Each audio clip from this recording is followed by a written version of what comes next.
Me too. Welcome, everybody, to the 6 p.m. council work session of April 5th, 2022. Let the roll call reflect that all council members are present. First item on our agenda is opening ceremony. I'll defer to Vice Chair Lopez for the Pledge of Allegiance. Please rise and repeat after me. I pledge allegiance to the flag of the United States of America and to the republic for which it stands, one nation, under God, indivisible, with liberty and justice for all. Thank you.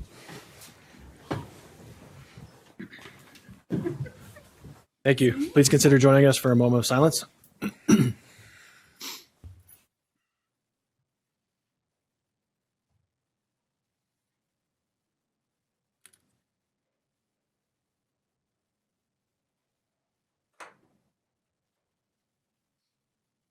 Thank you. Next item on our agenda is acknowledgments. Tonight we're joined by Stacy Bernal in the crowd. She'll be giving us just a quick shout out about awesome autistic Ogden. Come on up. I wasn't expecting to be first. Thought I'd have some time to Right out of the gate. do my grounding exercises. Well, I'm Stacy Burnell. I am the Vice Chair of the Ogden Diversity Commission, and I am the founder of Awesome Autistic Ogden. First, I want to thank all of you. The past 2 years, we did do the official proclamation, and I really appreciated that because in 2020 and 2021, unfortunately, we weren't able to do very much because of the thing that was happening. So I appreciated that City Council did the official proclamation. So this year, we have been able to do some events, and we continue to do some events. And while we're not doing the official proclamation, that's all fine and well. I appreciate that you're giving me a couple minutes to just kind of share what's going on. We kicked off the month on Friday with the art stroll, and we featured about 30 students' artwork. So these were autistic kids in our school district. And I cannot tell you how meaningful it was for them and their families to come and see their artwork and to feel really special and seen in the community. So thank you to everyone who came out. I know I saw Councilmember Chaburka there. And then the next day, on Saturday, we did a fundraiser at Daily Rise, and this was to raise funds for the family of Izzy Tishnor. So if everyone is familiar with her, her mom was able to come, which was also really cool that she could do that. And we also had an appearance by another council member, Councilmember Ritchie, and I hope it's okay if I say this, he won the Mac Daddy big grand prize of them all. So if you check out his Facebook, so it pays to be involved with your community and show up to the events and support. So again, thank you to everyone who supported that event. We have 2 more opportunities for y'all to engage with our neurodiverse disabled community. Saturday, April 16th at Enable Utah from 11 to 2. We have over 30 vendors. We have 2 food trucks. We have a small petting zoo. And we have some vendors there who are autistic or disabled. And again, I think it's really important to be elevating them and their voices in our community. And I know that they feel really special when they get that acknowledgement. And then the last thing that we have is on the 21st, we will be doing a virtual community conversation. We have Deputy Chief Jake Subi, who will be part of that conversation, as well as an educator from Weber School District and an educator from the Special Education Department of Ogden School District. So it's really important that we build those bridges. We know that there's been some stigmatization with law enforcement, and there is stigmatization as well with the disabled community. So we want to have that conversation, show both sides, and bring those together. So again, thank you for helping to have this in the community. I wish it wasn't just in April. I know for me, autism awareness and acceptance and appreciation is a year-round thing. But I think Ogden is doing some great things. I know that Visit Ogden has some things coming up as well to help with the disabled community. And I appreciate everyone in the community who comes together to make this happen. So hopefully we'll see some of you on the 16th. And thank you for having me this evening. Thank you, Stacey.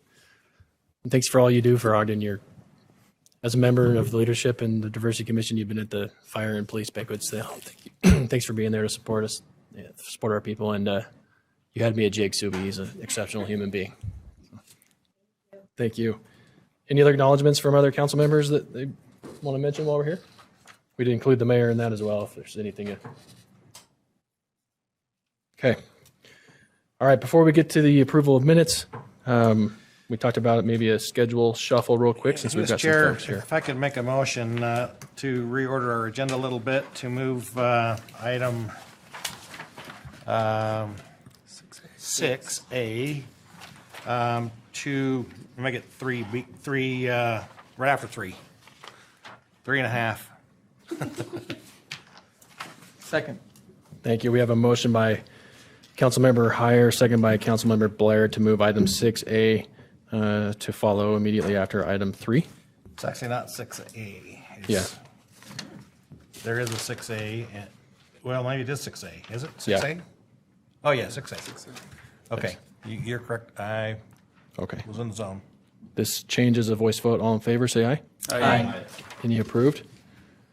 That passes. We'll go through these minutes really quickly then, and we'll bring you up, Mr. Bielik, for your presentation. Approval of minutes, the special meeting of May 11th, 2021, and the regular meeting of October 5th, 2021. Councilmember Heyer. Yes, Chair, I've reviewed those, found them to be accurate to my recollection. Regular meeting of August 17th, 2021, and closed session of October 5th, 2021. Councilmember Blair. Yes, thank you, Chair. I have reviewed both of those minutes and found them to be accurate. Thank you for that work. Work session of May 25th, joint work session, and special meeting of June 8th, and special meeting of June 24th. Councilmember White. Yes, Chair, I've reviewed those and found them to be accurate.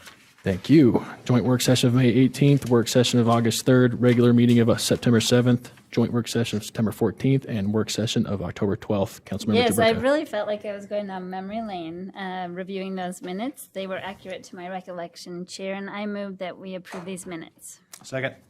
A motion by Councilmember Jaberka, second by Councilmember Heyer to approve the minutes as presented. This is a voice vote. All in favor, say aye. Aye. Any opposed? Those minutes pass. Okay, we'll bring up Mr. Craig Bielik as the committee chair for the Christmas Village Committee to give us a report from the administration on the committee sunset. Welcome. Hi, how are you? Hello, everyone. Thank you for having us out tonight to talk about Christmas Village, one of my absolutely favorite subjects and hopefully one of your favorite subjects too. This is our sunset report that we make, and I'm going to be talking about the village. I'm going to go through it pretty quickly. I assume that you have all had a chance to see the report, and if not, then you can go ahead and take a look at it later. I don't know. Am I in control over here, or who's clicking? And You are cloaked in power with that right there.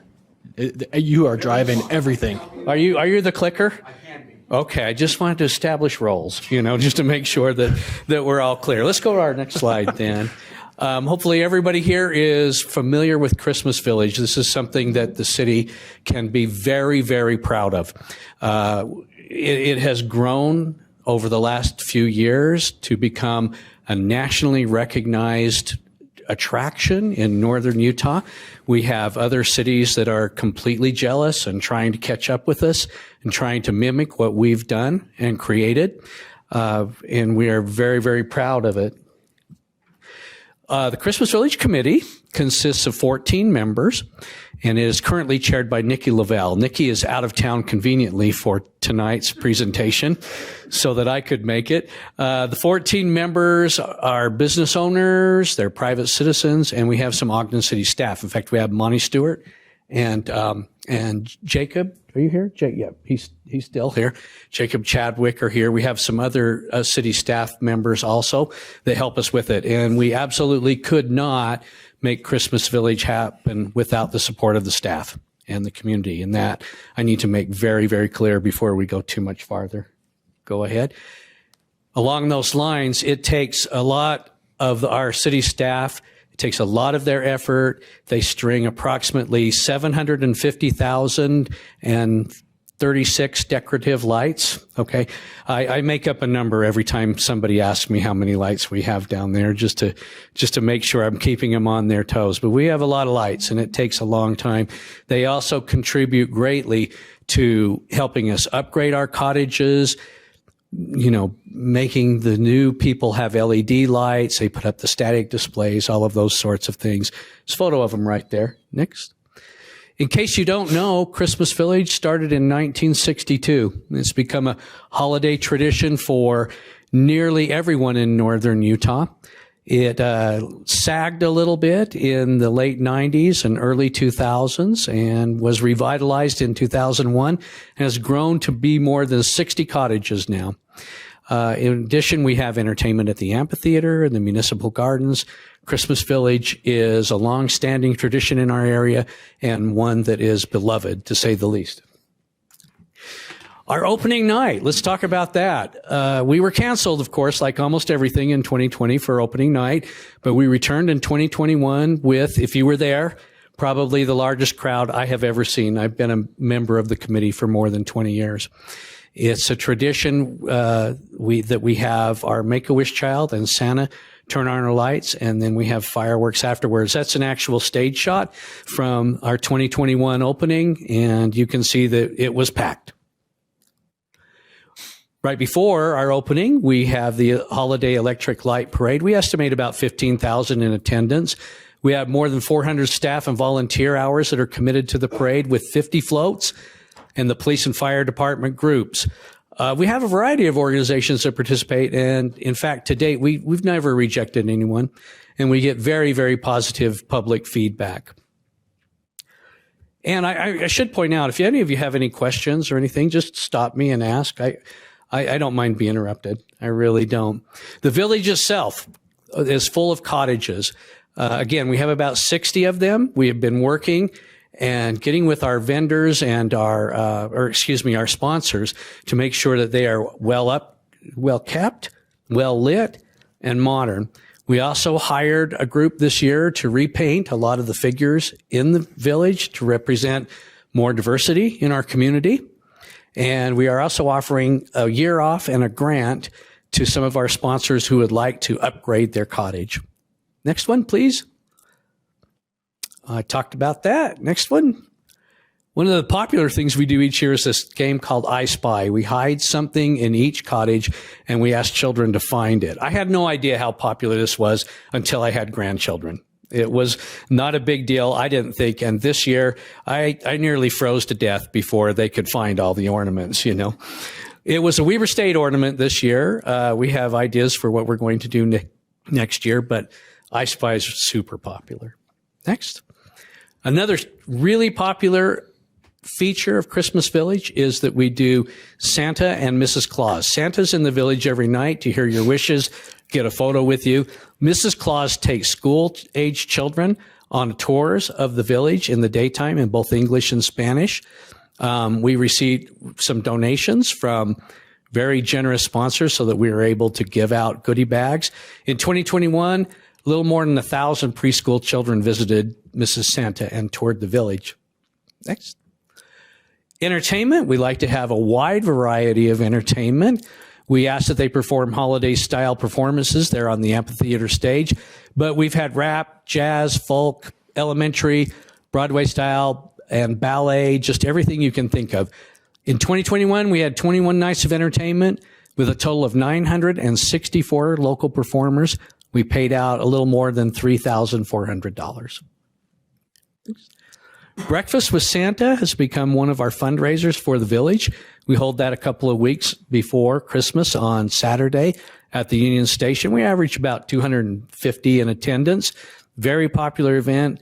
We've got it down to science. It's starting to work really, really well.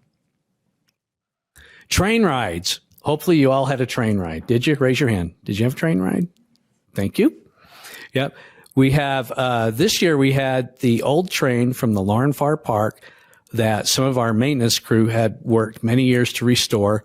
We've had that for a few years. It's free ride over there, located on the northwest side of the park. Really popular, kind of hard to get onto on a Saturday night, but it's worth the wait. Thanks. We also added a Christmas Village store a few years ago where we sell some memorabilia, stocking stuffers, these great sweatshirts, all of those sorts of things. The profits are turned back into the village, and the store is manned by the Christmas Village committee and volunteers.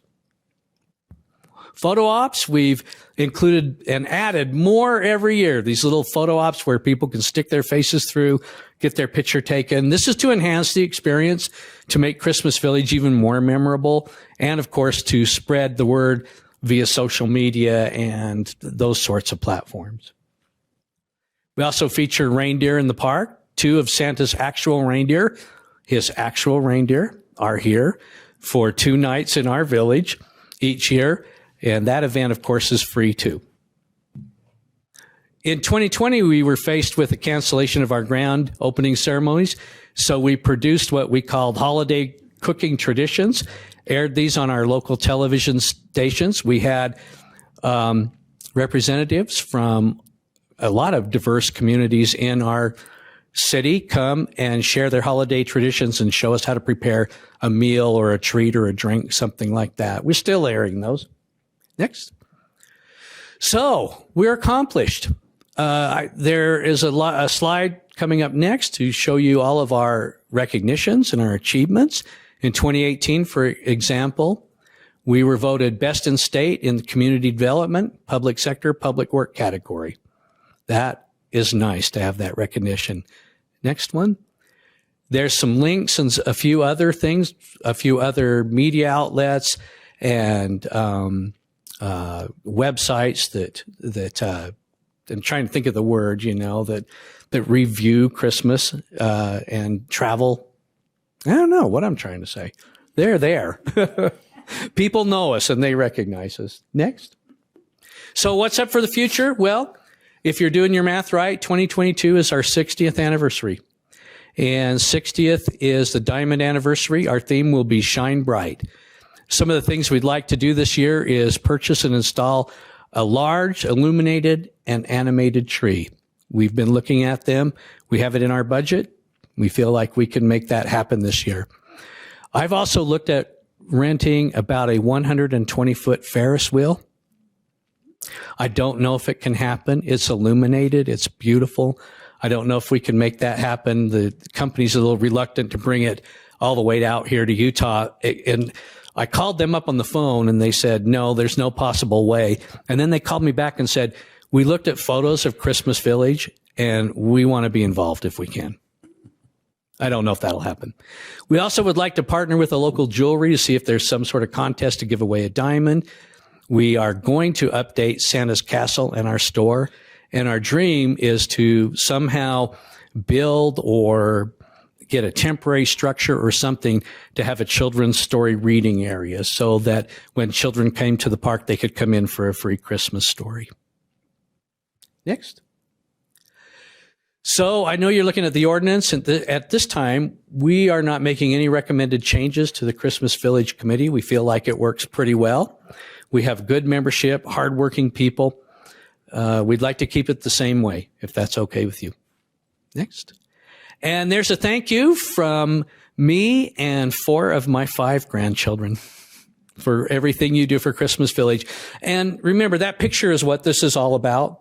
It's about a free family activity that is a long-standing tradition, very, very loved, very, very appreciated. When people find out that I'm chair or have been chair of Christmas Village, they stop me when I'm out in the public. They tell me thank you. Okay, they love it. You all love it. I know you do. Your families love it. Let's keep it going, okay? Anything else? Any questions? Thank you, Greg. Chair, I ran into Craig and a few of his grandkids the other day. They're legit. Yes, I really do have grandchildren. By some stroke of a miracle, I found a woman to marry, and and we do have grandchildren. And yeah, we all come, and it's just the highlight of my year to bring mine down. I am really curious, Chair, maybe others are too, of how long is the waiting list to get on the Christmas Village committee? Well, we have open positions. Stacy, do we have one open right now? We have one. Oh, really? So we could take someone if you know someone that would like to do it. It's a fun committee. It's staffed with good people that do what they're supposed to. I mean, you know how committees go, right? And Christmas Village Committee is probably my favorite committee. I tell this to people all the time because the people on the committee, we know what we're going to do, and we do it. If Councilmember Hyatt can be Santa Claus, he'll join the committee. Oh, okay. I got the girth, but no. He's got the girth, but not the growth, I guess. I just have a comment. If Yep. you don't mind. I just wanted to thank the committee and the staff so much for answering my questions recently about, inclusion and equity in the committee and in the whole event. I really appreciated all the correspondence and the way that you're really thoughtful about the work that you're doing.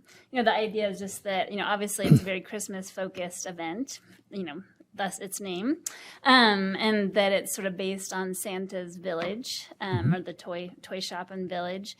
So I really appreciated that. And I think that, some of the ways that we can make all of the events around the time of the holiday be more inclusive is maybe think about how we brand them, all together. So there was some really interesting and cool living traditions kind of things happening at the Union Station that celebrated some other religions or faiths, and celebrations around the holidays. And then we have the electric light parade, etc. So I just really appreciate you all taking all those things into consideration. And obviously I love the whole Christmas village and everything about it too. I just want to make sure that everybody feels really welcome in our community. So I appreciate your thoughtful response to me.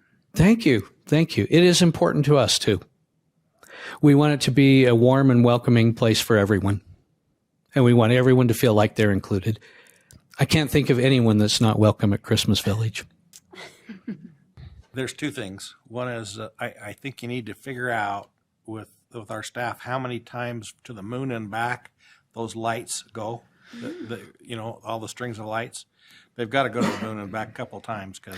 Not being good at math, I'm probably going to hand that over to somebody else. Yeah, I just think that I was just kidding. Really, Yeah. There's a lot of lights. I think you can see this thing from space. Yeah. I think it's kind of cool. I'm just very happy at our staff and the administration at the priority that they put on this, and I think it is one of those things that just really sets Ogden off as a cool, different place. I hope I made the point that Ogden City staff is extremely crucial to this, and we are so appreciative of what they do. There are a lot of lights, and there are a lot of hours that go into stringing those lights, keeping them lit, coming down on Friday night when a fuse is tripped to take care of that, making sure that the stage is up and running, all of those sorts of things. Very, very grateful for their support. I think what Councilmember Ayers is going for is how many times can they get to the North Pole and back? Maybe that's it. Yeah. That'll work. Any other questions for Craig?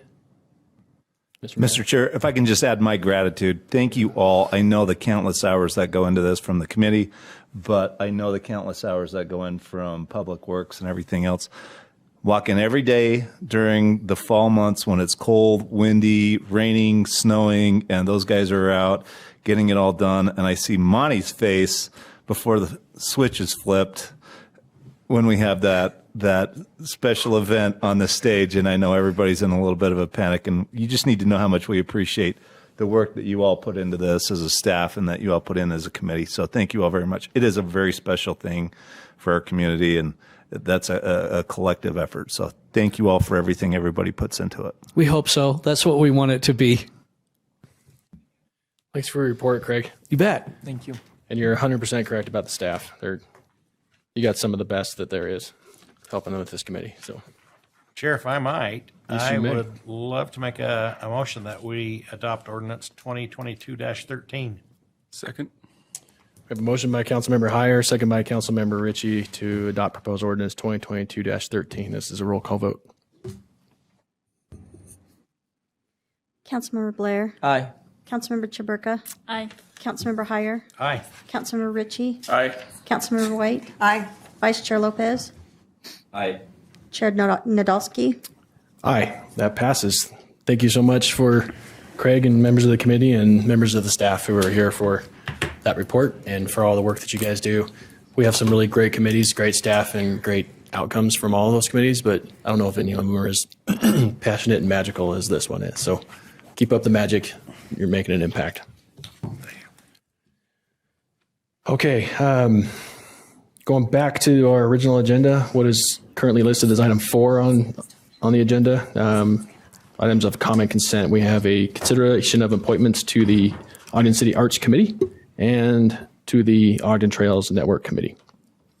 Chair, I'll go ahead and make a motion that we adopt the 2 items listed under common consent. Second. We have a motion by Councilmember Blair, second by Councilmember Chaburka to adopt the items listed under common consent. This is a voice vote. All in favor, say aye. Aye. Any opposed? That passes. On to the, Chair, if I could still just make an appeal to put a posting at the trailhead signs to ask for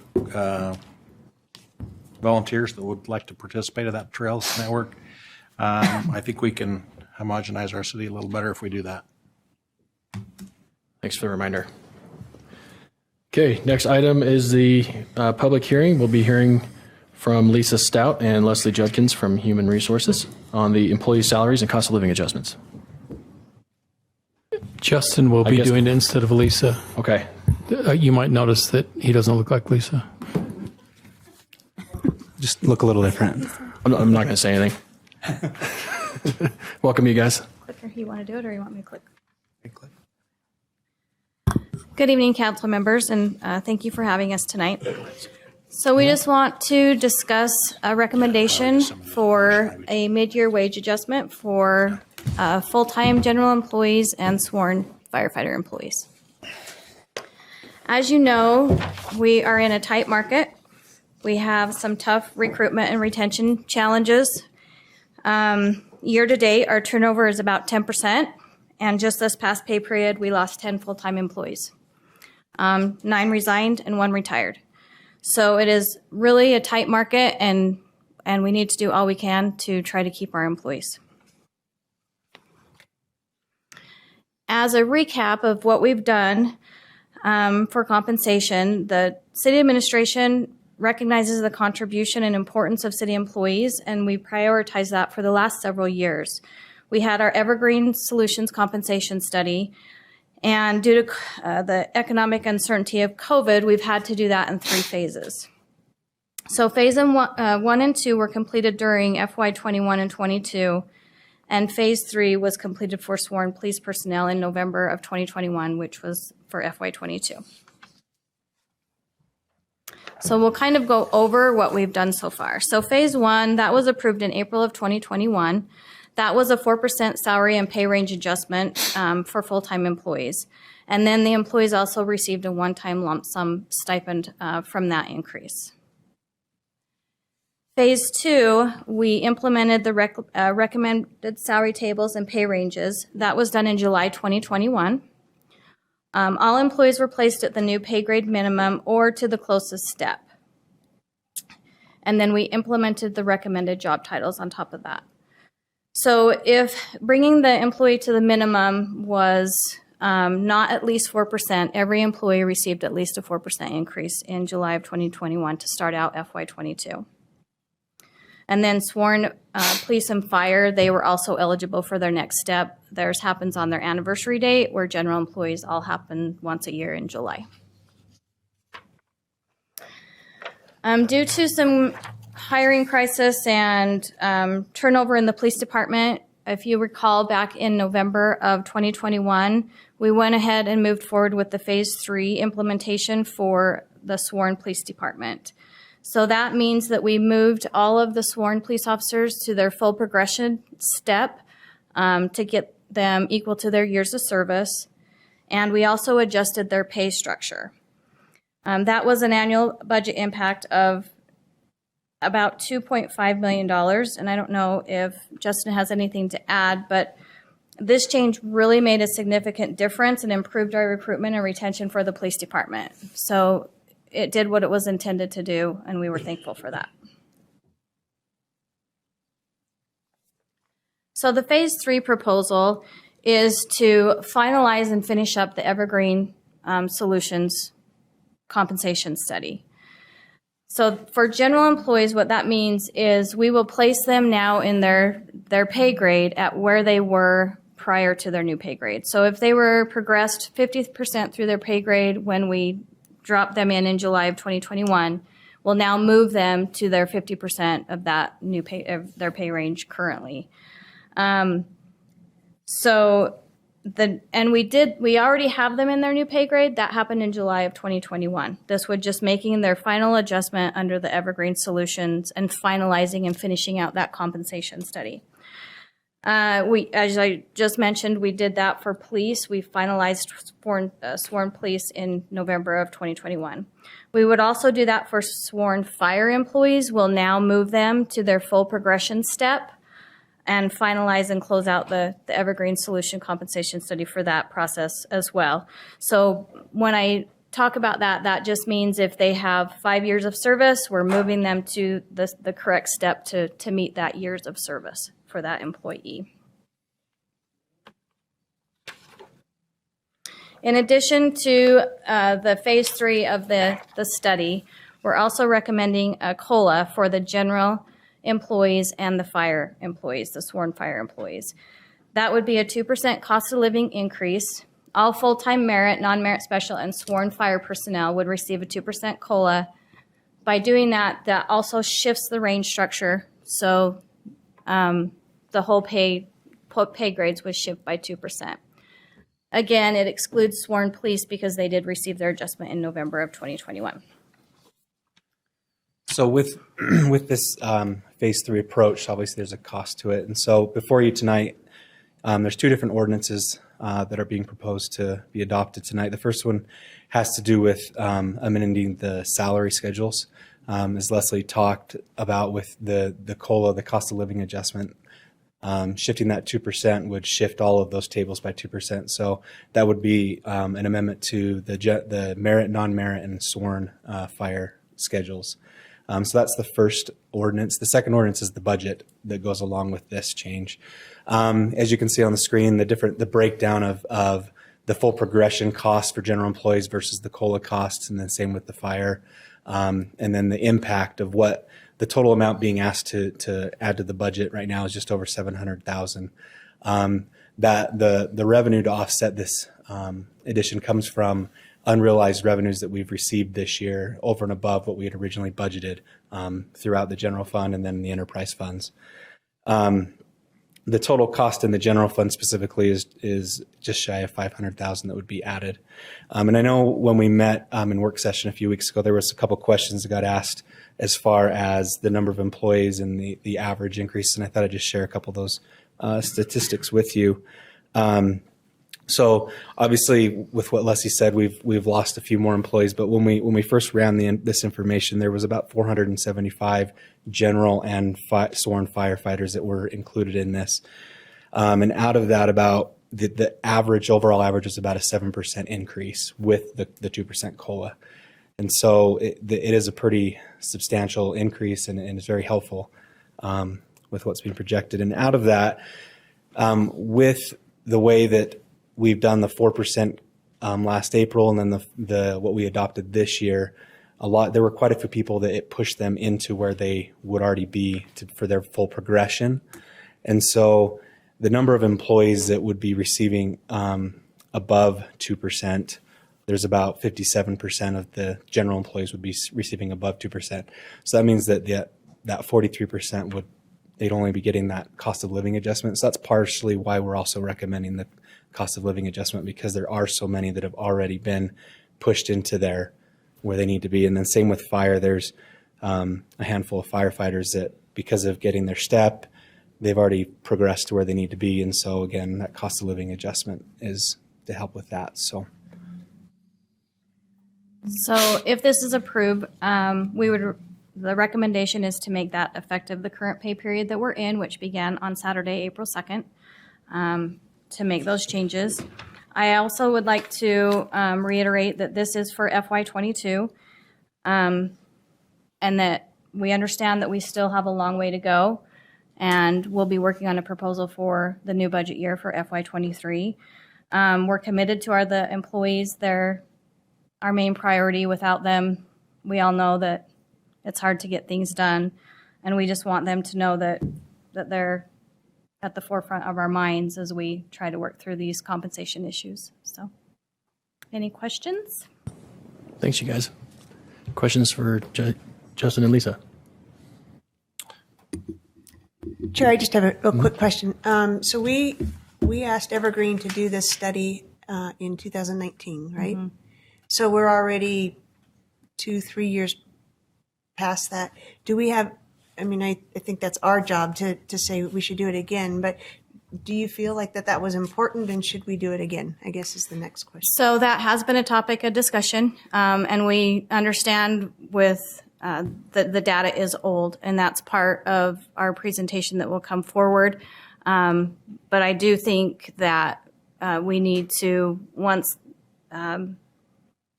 these are implemented, and maybe with what's recommended for the upcoming budget, if that gets approved and implemented, I do think we need a data refresh just to see where we are landing with the market. Thanks. Good question. Thanks. Any other questions for these two? I just wanted to give an attaboy, attagirl for what you've done here. I think maybe you even understated our feeling about the value of our employees. I think it's pretty clear that we as council members recognize the value of our employees, and it's not only hard to get things done, it's impossible to get things done. And we are eager to make sure that our employees, I'm very sensitive to they have children and spouses and things that go on in their lives. They need to, and everybody feels this when they go to the gas pump and the grocery store. And, inflation is a serious issue that we haven't had to contend with to this extent in the past. And we're fully aware of that and want to make sure that our employees recognize that we know that. So thank you. Thank you. Thanks, you guys. Speaking of brilliant employees, I've asked our deputy director, Glenn Symes, to come and give us a clarification. I guess in the interest of transparency, we made an effort to be transparent about our own and ran into a little snafu that Glenn's going to help us clarify. Yeah, thank you. So speaking of compensation studies, so the council office recently contracted with Evergreen to do a compensation study for elected officials. And because that was going on, when this proposal was brought forward, it was the desire of the council to have the elected officials left out of this cost of living increase. And so that adjustment was made to Exhibit C of the salary schedule ordinance that you have in front of you. However, it was pointed out that in the ordinance that was adopted last year dealing with compensation for the council and the mayor, that when it came to cost of living adjustments, the council and the mayor would take those with the regular employees as proposed. So because of that, because the ordinance essentially requires you all to be included in that if it's a cost of living increase, that exhibit needs to be updated to reflect a 2% increase for council and mayor salaries. So with that, we have a substitute Exhibit C that goes along with Ordinance 2022-10, and that has been sent to all of you. For anybody in the chambers who is interested in seeing that, we do have some hard copies available if anybody wants to see those numbers. But if you look at the packet information, if you find Exhibit C and look at the non-merit special employees, which is Exhibit C, the mayor, council chair, council vice chair, and council members, all of those numbers would go up 2% with the updated substitute exhibit. So with that, are there any questions that you would have for me? Thank you, Glenn. We're trying to be just fair and reasonable and transparent with our own salaries. It's always weird to have to deal with your own salary. And so we were pulling these aside so that we could take care of the employees while this Evergreen study is completed. But last year when we made that ordinance change, the idea was let's get to a fair number and then just try and stay there. So anyway, we kind of got tripped up a little bit on our own efforts to put just people first. I'm sorry, I didn't mean You're to good. interrupt You're you. good. Just to follow up with the study, we should have a presentation for the council in a couple of weeks on the findings of that study. So Okay. that is ongoing. We're wrapping it up. Ross is heading that up. So we're almost there with that. Is there anybody, just by show of hands, that wants a hard copy of the data that Glenn mentioned? Okay, just making sure. Thank you, Glenn. Appreciate it. Does anybody have questions for Glenn before his brilliance comes back to our side? Okay. Thanks, bud. Okay, this is a public hearing, so we'll accept public comment on this item. If you care to address the council on this item, please limit your comments to 3 minutes and state your name for the record.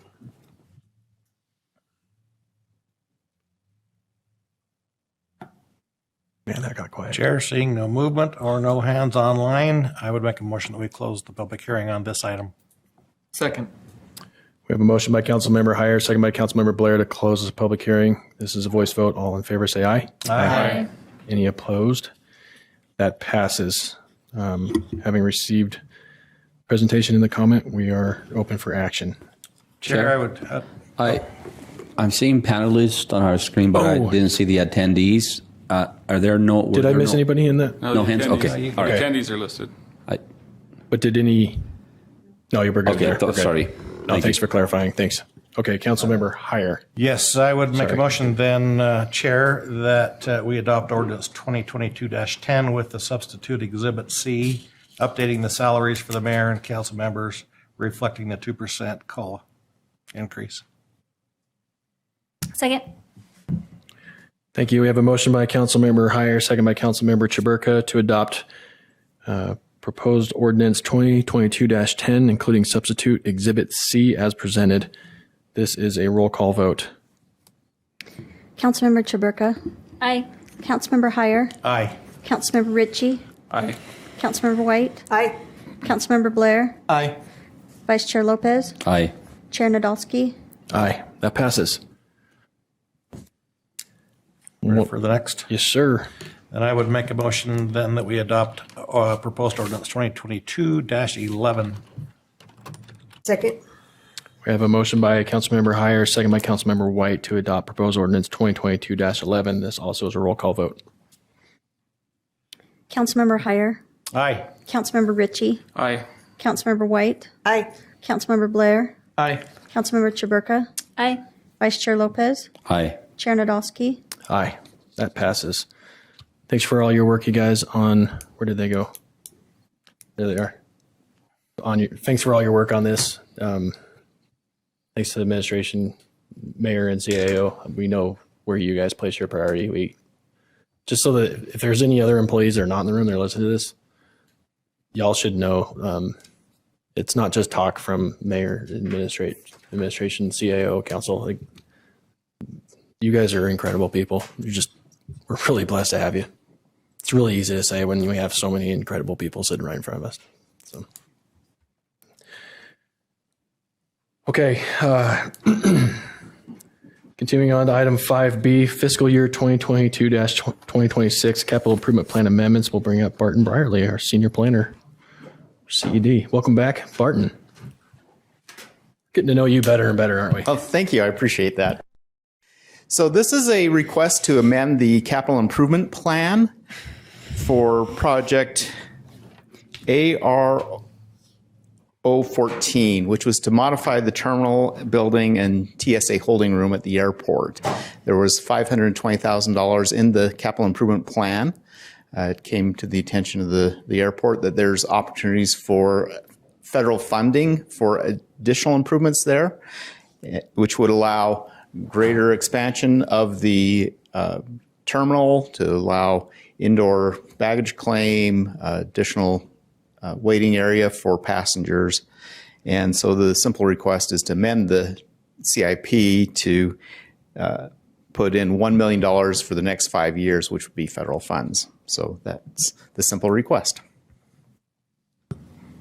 Man, you're getting good. Any questions for Barton?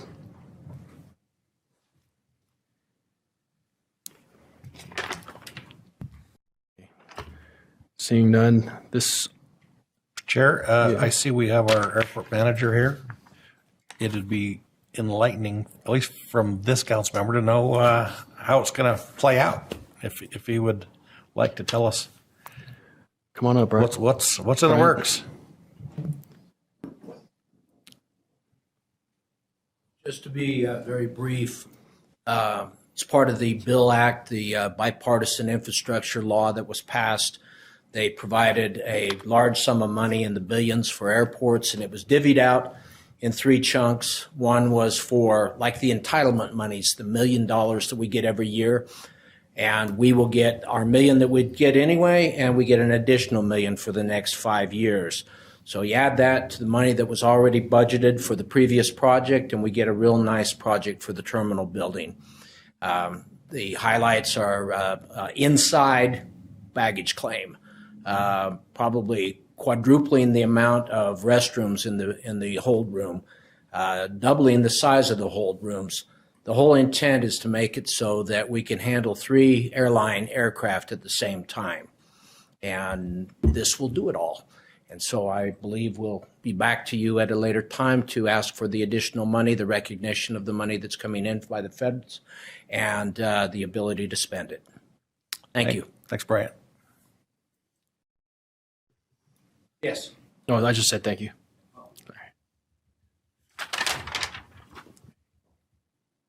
Okay. Ready for a motion? Yes, sir. Yeah, this is public. This is a public hearing. Yep, it is. Correct. That's what I was flipping around to check and didn't apparently do that. This also is a public hearing, so if you care to address the council on this item, please come to the mic and state your name and limit your comments to 3 minutes. Okay. No motion in the crowd. I don't see any on the attendees either online. Chair, I'd make a motion then that we close the public hearing on this item. Second. We have a motion by Councilmember Heyer, second by Councilmember Blair to close the public hearing. This is a voice vote. All in favor, say aye. Aye. Any opposed? Public hearing is closed. Now we are prepared for action. Chair, then I would make a motion that we adopt ordinance 2022-12. Second. I have a motion by Councilmember Heyer, second by Councilmember Blair to adopt proposed ordinance 2022-12. This is a roll call vote. Councilmember Ritchie. Aye. Councilmember White. Aye. Councilmember Blair. Aye. Councilmember Chaburka. Aye. Councilmember Heyer. Aye. Vice Chair Lopez. Aye. Chair Nadolski. Aye. That passes.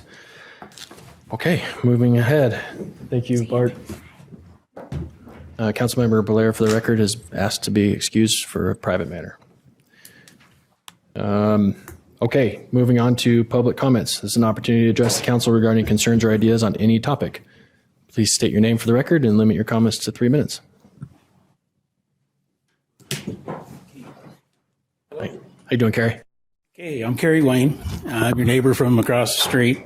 And again, I'm back again asking for something to be done as far as the BDO development. We still don't have a timetable for not one single issue that's been identified over the 6 months ago. It's been a year since the project was started. Aaron's letter, I don't know where, he must not visit the site as often as I do because the narrative didn't match the visual facts. And so what I'd like to do is, again, I'm pleading with you to sit down, meet with the citizens there over in Mary Slaterville. Let's talk about this. Let's get something done on it. Again, we can't wait forever. I talked to one of the neighbors today, and they were so upset that he said we would never be satisfied. We've never had anything done. I mean, correcting your mistakes is not the same as doing something. Again, we frozen dust. I mean, my house is so incredibly buried in dust over there, and for Aaron to say, "Oh, it's all frozen to the ground. There's no dust." Mayor Van Loon was out in that dust storm the last month ago, and he got pelted. Same thing with Bill Morris. He got pelted with all the stuff coming off the BDO site. That ground has been stripped for, like I say, a year on our side. And again, they're not doing a thing as far as getting it done. Again, the water, we talked to you about the water. They covered the ditch that drained the water. And now they're saying, well, if you want it opened back up, I guess we could do that. Well, when I talked to the county about stormwater, I says, you guys got to do something. We can't live with a swamp across the street. Again, I have a photo of one of their high lifts. They couldn't get it out for a week because it was stuck in the mud over there. They put up the silt fence, which should have been put up a year ago, and somebody drove through that because right across my property. They drove right through the middle of it, and they had to go put it back up, the post back up, and got their machine stuck and had to go drag it out. But again, all we're asking for is be fair with us. I don't think there's one person on that side of the road that is a evil person or a bad person or a greedy person. And it's just a matter of nothing has been addressed. Nothing. Give us a timetable. Tell us, hey, we're going to take care of this on Tuesday. We're going to talk to you on Wednesday. Let's do something. Because again, I get tired of being the grumpy old guy across the street coming and begging you to do something. And it just needs to happen. So again, I just hope you work on it, okay, for me. And again, those people over there are great people. And again, when you meet with them, you'll understand why I think that. Okay? Thanks again.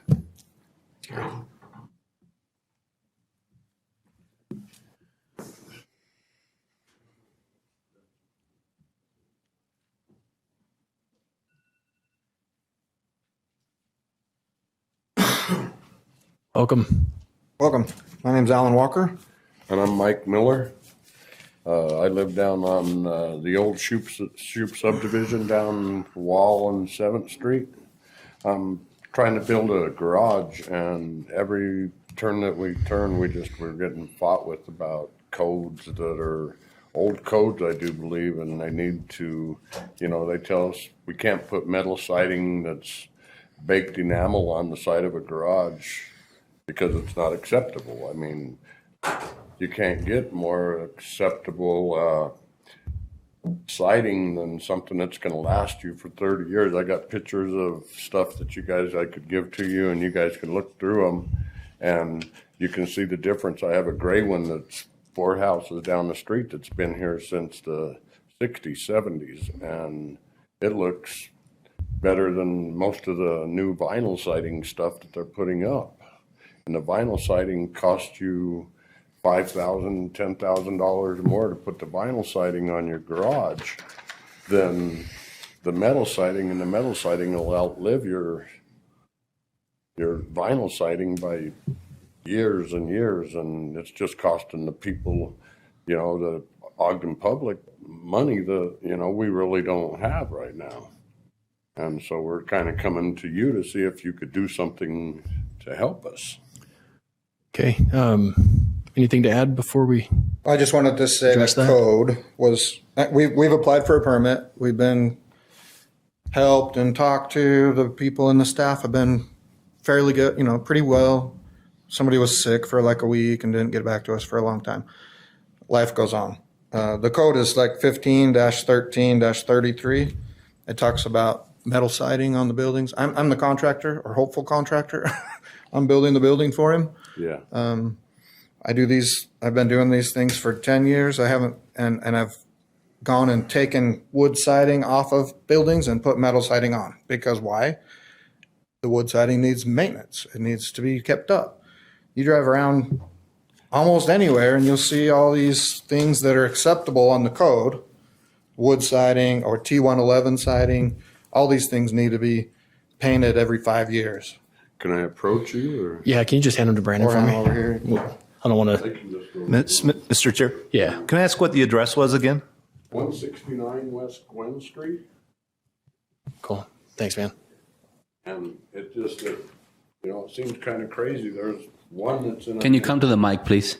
Okay. Thank you. Just so we can get you on for the record. Thank you. There's one that's, it's leaning to a 90-degree angle, ready to fall down. Mine, I have one existing now, and it's just so old, and the maintenance, I paint it, and 6 months later, the paint's back off the building, and, I'm trying to make something that will improve the looks of our neighborhood. And, if we could go with metal siding that's a baked enamel, it's going to last for 50 years, 60 years, and you're never going to have to touch it.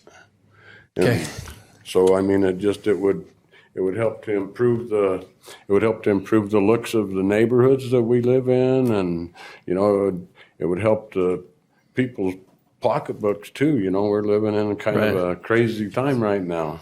So, we've got some really smart people in the city that can help us with this. I'm watching the mayor and CAO take notes on your situation and address. We will look into it and be in touch. We're almost done with the meeting. You guys hang tight until after the meeting. That'd be all right. Mm-hmm. You can take it up. Hang out later? Yeah, if you just hang out for a little bit longer. Yeah, not a problem. Okay.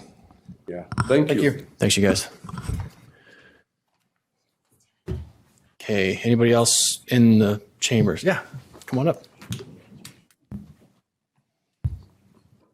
Welcome. How are you? Hello. My name's Rena Jordan. My husband and I moved to the Ogden area 24 years ago from New Orleans, a big historic city. Now that as empty nesters, we actually have moved to historic 25th Street 3 years ago and very much enjoy living there. But I was surprised to hear that the builder of a new property on 25th Street next to about 136 25th Street is executing plans for a 5-story building. I applaud any improvements to this incredible gem of a neighborhood. And also a commercial district, but I can't understand how such a tall building will fit into the architectural and historical feel of the neyborhood. I don't know of any other building of a similar height. It will appear looming in this iconic neighborhood and on this iconic street.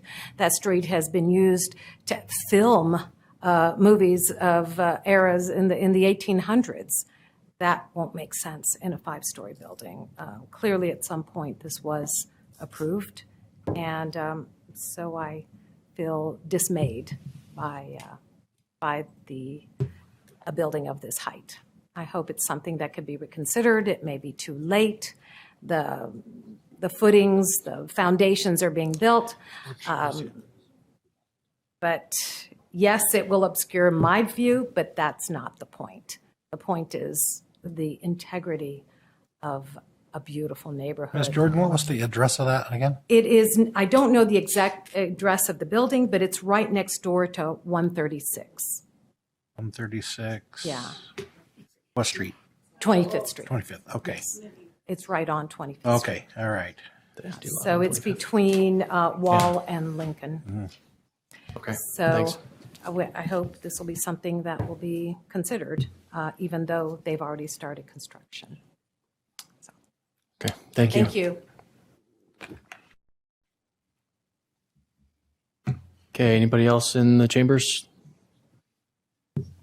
Okay, we'll go to online. I see that Heath Sato has it. Heath, I think you know the routine. Hey, everyone. Good to see you guys tonight. Heath Sato, Ogden resident. I just wanted to raise up Carrie Wayne's comments again. I really don't think they're getting the attention they need.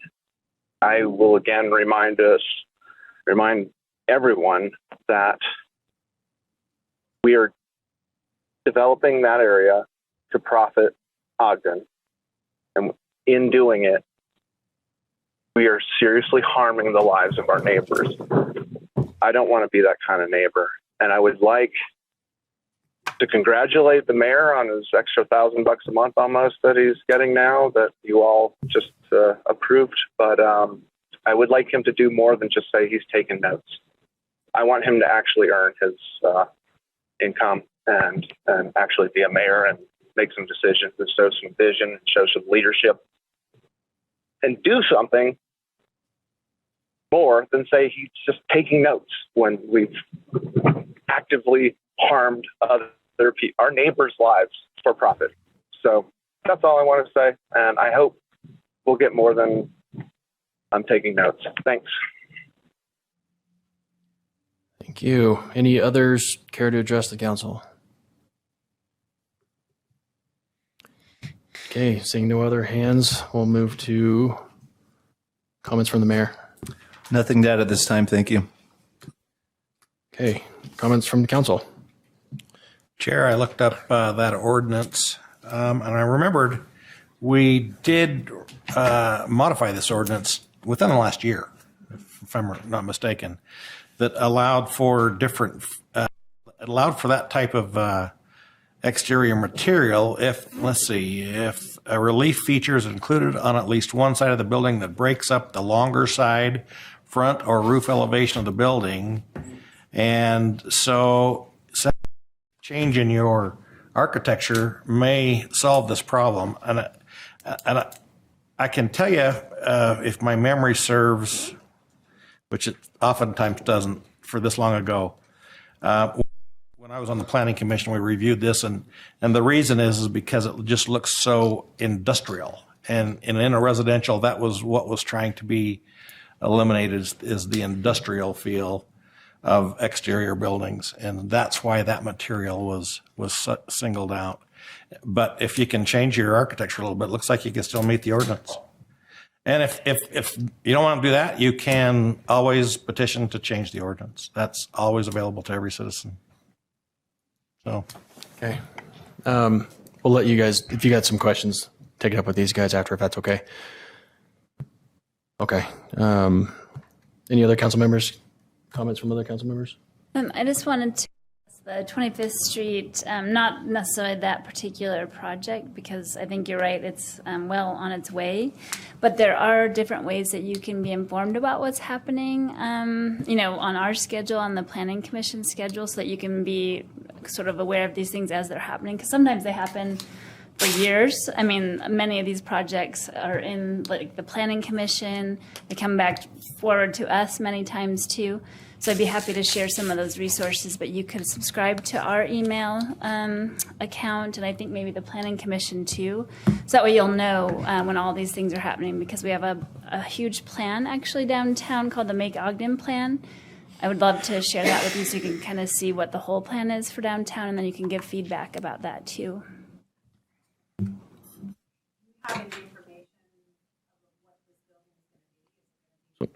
Yeah, we can share it after. Yeah, thanks. Thanks, Councilmember Jaberga. Comments from other council members? Chair, just a quick comment. Just wanted to make a comment that conversation we had at the work session.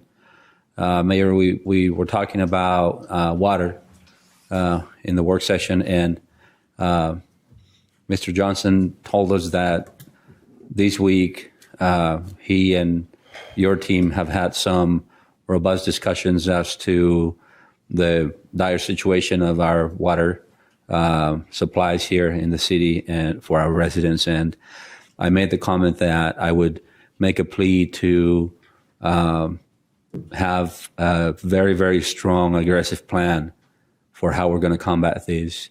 And that I think our council colleagues agree that we want to help in any way we can.